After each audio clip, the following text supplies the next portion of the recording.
Great day everyone, this is Ed's Realty Guide PH. Nandito ako ngayon sa Air Residences Parking 5th floor kasi may ongoing sellout promo kami na 50% off sa mga tandem parking. Ipapakita ko sa inyo yung parking na on hold na pwede kong ibenta. So tara!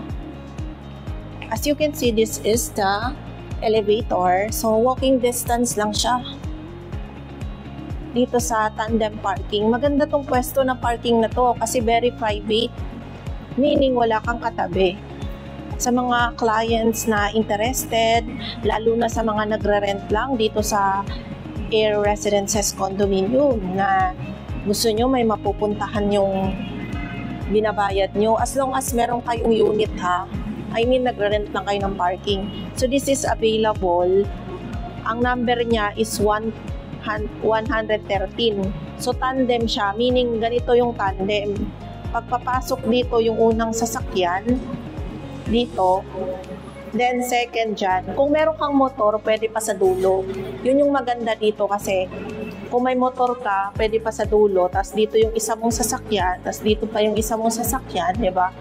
Ganyan ang tandem. So let's go na guys sa other available parking. So yun, very accessible siya sa elevator.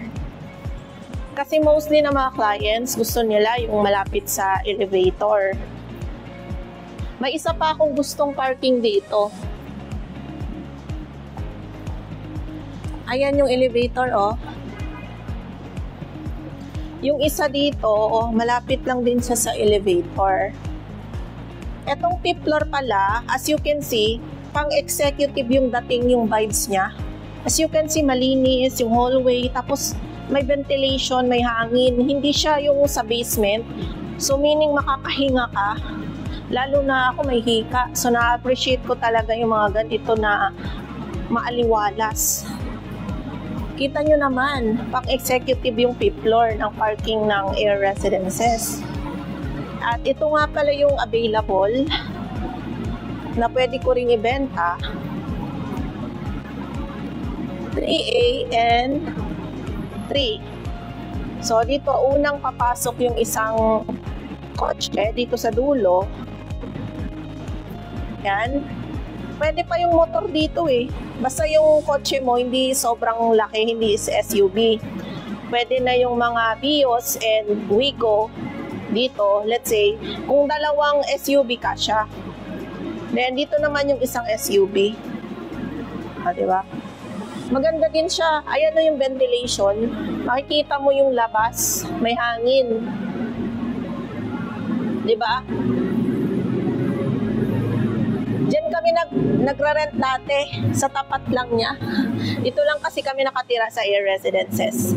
Iniisip ko nga kung ako nakukuha nito eh. Pero pag may client na interested, syempre, ibibigay ko. Then, let's proceed naman sa mga available parking pa na nakita ko sa system. Nagkakaubusan na as of March 1. Ngayon lang kasi nilabas yung memo namin eh. Pero kung merong mag-inquire ngayon, pili pa tayo ng gusto nyong parking. As of the moment, check ko yung inventory ah. Alam ko mga number 42 yun eh, yung mga available. Number 42. Ito yung mga parking na other available. Mga number 40. Ito mga 41, 42. Malapit lang din siya sa elevator. Ayan lang yung elevator, oh.